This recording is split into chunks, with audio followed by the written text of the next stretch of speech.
जाम हाय जमली गर्दी राना मंदी वाट बघून जमली समधी कधी वाढता ताटा मंदी बोकाड वाडा की राव मटान पट्टा पट्टा हात हलवा वशट पायी चालू कालवा ठेवलं भगून चुलीवर वशिम भाईला बी बोलवा पटकान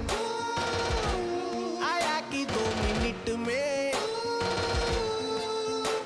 घे मटण ते धुवून तवर कांदा घे परतून नीट ध्यान दे जाई करपून घे मसाला बिसाला हळद मीठ लावून मग भगुन्यात टाकून थोडा अळणी काढ त्यातून मग भगून ठेव झाकून